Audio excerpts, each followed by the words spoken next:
आज हम अन्वय सीखेंगे और क्रियापद और जो धातु रूप है उसके बारे में सीखेंगे। पिछले लेक्चर में हमने बोला था कि जो भी एक श्लोक होता है उसमें तुम्हें तीन चीजें मिलती हैं। एक शब्द रूप होता है जो राम शब्द की तरह चलता है, रामः रामो रामः। देन एक क्रियापद होता है जो पठती पठता पठन्ति की तरह चलता है। एक सुबंत हो गया, सुबंत को ही शब्द रूप बोलेंगे। एक तिगंत हो गया जिसमें क्रियापद और धातुएं आती, और एक अव्यय हो गया। ये तीन तरह की चीजें हमें श्लोक, जब हम एक एक शब्द को तोड़ेंगे तो ये तीन तरह की चीजें हमें मिलती हैं। कल हमने सुबंत की वैरायटी देखी पिछली क्लास में। आज हम अन्वय सीखेंगे और तिगंत के बारे में पढ़ेंगे। तो यहाँ पे अगर आप देखेंगे, ये जो शिरश्रवण पादेशु, ये जो शब्द है ये रामेशु की तरह है। रामेशु की तरह यहां देखिए, यहां देखिए ये फलम शब्द है, और राम शब्द और फल शब्द सिर्फ पहली और दूसरी विभक्ति में अलग होते हैं। बाकी तीसरी, चौथी, पांचवी, छठी, सातवीं सेम होती है। फले फलयोहो फलेशु, ये आप देख सकते हैं। रामे रामयो रामेशु, पादे पादयोहो पादेशु।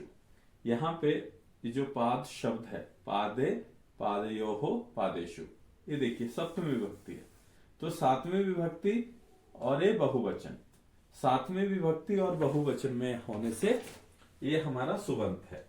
अकारांत पुल्लिंग शब्द हो गए। ठीक है, राम जैसे राम, म के एंड में आ रहा है, अकारांत पुल्लिंग।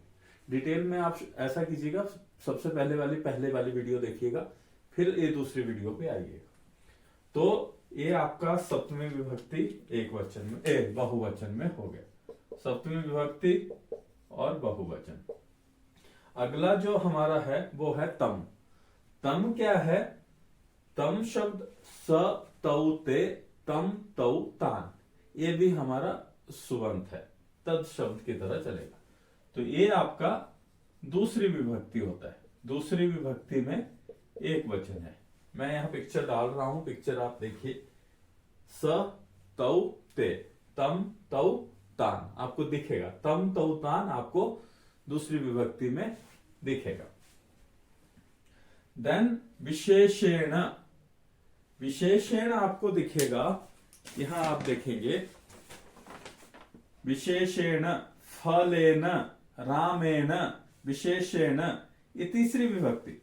तीसरी विभक्ति में आपको राम शब्द की तरह जब आप चलेंगे, फलेन, रामेण, तो वहां पे तीसरी विभक्ति का जो एक वचन है, फलेन, विशेषेण, रामेण, विशेषेण, फलेन, ये उसकी जगह जैसे लग रहा है। तो विशेषण आपका तृतीय विभक्ति में हो गया और एक वचन में हो गया। तो ये तो सुबंत था, ये हमने पिछले लेक्चर में भी किया था। ये तीन सुबंत है। और आज जो यहाँ पे इंपॉर्टेंट चीज है, शीलेत, ये आपका क्रियापद है। ये आपका क्रियापद या तिगंत होता है, जिसका मतलब होता है शीलन, प्रयोग। शीलियत मतलब प्रयोग कीजिए और करना ही चाहिए। शीलियत, यहां पे ये जो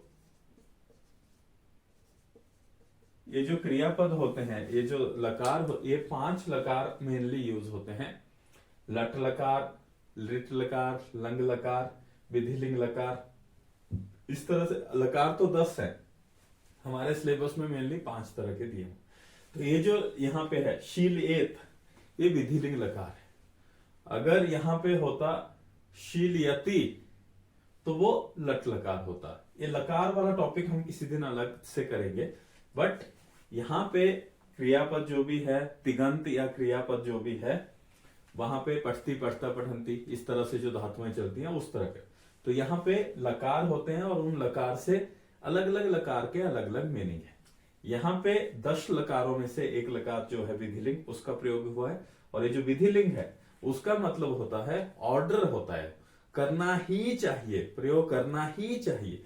जब ऑर्डर होता है, ऑर्डर, आज्ञा या रिक्वेस्ट, ये 3-4 चीजों पे विधिलिंग का प्रयोग होता है।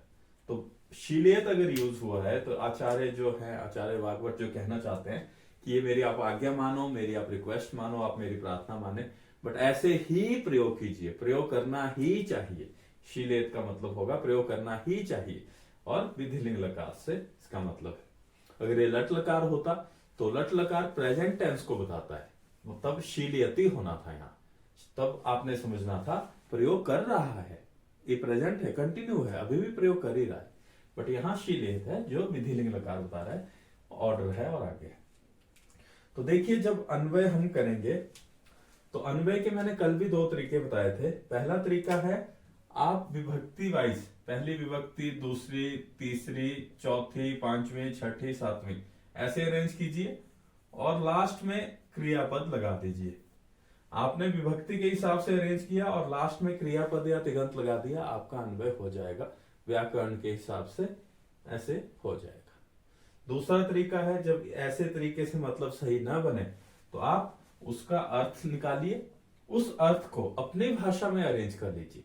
आप उन शब्दों का अर्थ जानिए, उन शब्दों का अर्थ जानने के बाद अपनी भाषा में उसको अरेंज कर लीजिए।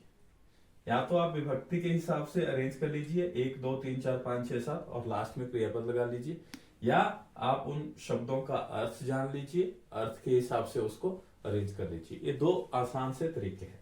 तो यहां देखिए ये हमारा सातवीं विभक्ति है, ये हमारा दूसरी विभक्ति है, और ये तीसरी विभक्ति है, और ये हमारा चौथा जो है वो हमारा क्रियापद है। तो यहाँ पे जो अरेंजमेंट बनेगा, यहाँ पे 7 है, 2 है और आपका 3 है। अन्वय क्या होता है, ये जो शब्द लिखे होते हैं ये डिसअरेंज हुए होते हैं, ये मतलब गड़बड़ तरीके से लिखे होते हैं, इनको अरेंज करना ही अन्वय होता है। तो यहां देखिए यहाँ पे 7 पहले है, 2 बीच में है, 3 लास्ट में है, 10 क्रियापद है। तो क्रियापद तो अपनी जगह सही है, हमने इसको क्या करना है, अब देखो आप नंबर है ऐसे 7 2 और 3, बट अन्वय अगर करना है तो आपको विभक्ति वाइज लिखना है। तो पहले आएगी दूसरी विभक्ति, फिर आएगी तीसरी विभक्ति, फिर आएगी सातवीं विभक्ति। तो अन्वय क्या हो जाएगा, सबसे पहले अगर दूसरी विभक्ति आई तो ये है दूसरी विभक्ति, तम, फिर आएगा तीसरी विभक्ति तम विशेषण, देन आएगा सातवीं विभक्ति तम तम विशेषण शिर श्रवण पादेशु शीले, और ये आपका अन्वय हो गया। ये सबसे अच्छा एग्जाम्पल है विभक्ति वाइज अरेंज करने से अन्वय हो जाने का।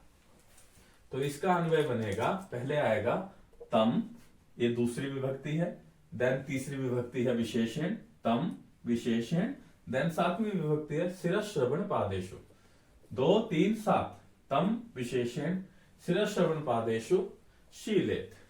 तम मतलब उसको, विशेषण मतलब विशेष रूप से, शिर श्रवण पादेशु मतलब सिर कान पैर में, शीलेत प्रयोग कीजिए, उसको विशेष रूप से सिर कान पैर में प्रयोग कीजिए। ये छोटा सा तरीका था अन्वय को सिंपली दिखाने के लिए। अन्वय का सिंपल तरीके मैं बता रहा हूं, धीरे धीरे हम कॉम्प्लिकेटेड तरीकों पे भी जाएंगे, बट ये सबसे सरल और आसान तरीका है जिससे आप जल्दी अन्वय सीख जाए।